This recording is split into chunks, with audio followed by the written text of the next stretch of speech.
देश मेरा जल रहा है, आग लगी है सीने में, हुक्मरां सब व्यस्त हैं खून गरीब का पीने में। तो राम मंदिर या बाबरी का पक्ष नहीं मैं लाई हूं, घायल भारत चीख रहा है, चीख सुनाने आई हूं। परम आदरणीय सभापति महोदय, मंचासीन निर्णायक मंडल समिति एवं उपस्थित मेरे प्यारे साथियों, मैं आरक्षी खुशबू चौहान केंद्रीय रिजर्व पुलिस बल आज सदन की राय से असहमत होते हुए वक्ता विपक्ष में अपने विचार प्रस्तुत करूंगी। महोदय, दर्द हद से तब गुजरने लगता है जब मेरी आंखों के सामने ताज, पुलवामा, छत्तीसगढ़ में शहीद हुए जवानों के शत विशत अधजले शरीर के टुकड़े, रेत के टीलों से ऊपर जाती लाशों के ढेर और कश्मीर की खून से सनी लाल रंग की सड़कों के दृश्य सामने आते हैं। उस पर मेरे प्रतिपक्षी महोदय का कहना यह कि मानवाधिकारों की अनुपालना करते हुए देश से उग्रवाद और आतंकवाद को समाप्त किया जा सकता है। महोदय, अब तो हमारा तिरंगा झंडा भी हमसे ये पूछने लगा है कि क्या बात है भारत, आजकल फहराने से ज्यादा मैं कफन में दफनाने के क्यों काम आ रहा हूं। महोदय, हृदय तो उस दिन फट गया जब बूढ़ी मां अपने बेटे के चिथड़ों को देखकर बोली कि साहब, आप तो भर्ती में 1 इंच भी कम नहीं लेते, मैं आधा शरीर कैसे ले लूं।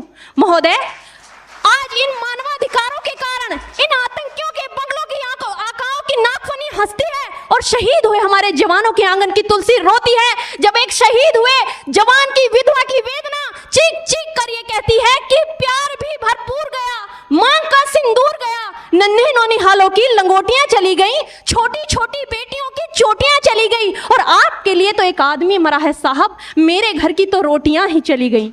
महोदय, किसी भी युद्ध को जीतने के लिए पहल करना सबसे ज्यादा आवश्यक है, क्योंकि इतिहास गवाह है कि पहल करके बड़े बड़े युद्धों के परिणाम बदल दिए गए हैं। परंतु आज मानवाधिकारों के कारण हमारे देश के जवान इस कदर बंधे हुए हैं कि अपनी ड्यूटी पर खड़े होकर भी वो आज पहल करने से डरते हैं, क्योंकि महोदय भविष्य में उन्हें कटघरे में खड़े होने का डर सता रहा होता है।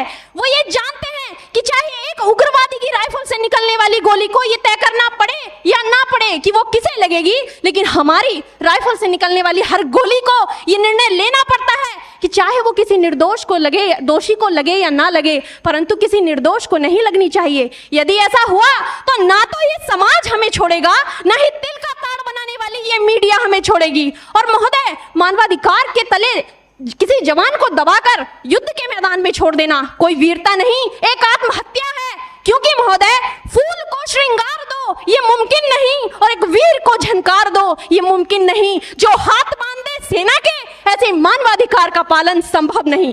महोदय, आज सत्यनिष्ठा के मार्ग पर चलते हुए भी हमारे देश का जवान इन आतंकवादियों, इन पत्थरबाजों से डरता है, क्योंकि वो जानता है कि उसकी राइफल से निकलने वाली गोली अगर टारगेट को हिट नहीं भी करेगी तो भी 400 मीटर तक जाएगी, और यदि इस बीच वो किसी निर्दोष को लग गई तो महोदय हमें अपनी नौकरी से हाथ तक धोना पड़ सकता है।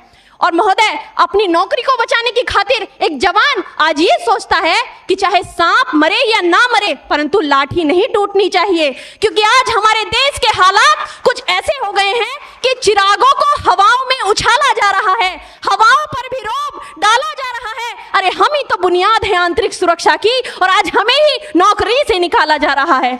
महोदय, जब पुलवामा में 44 जवान शहीद हुए, छत्तीसगढ़ में 76 जवान शहीद हुए, तो कोई भी मानवाधिकार की दुहाई देने वाला हमारे पक्ष में आकर खड़ा नहीं हुआ।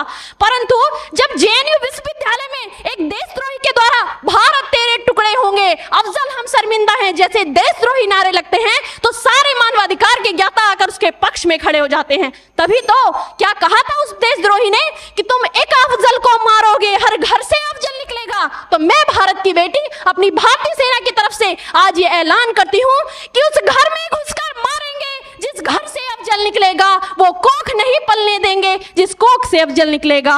उठो देश के वीर जवानों, तुम सिंह बनकर दहाड़ दो और एक तिरंगा झंडा उस कन्हैया के सीने में गाड़ दो।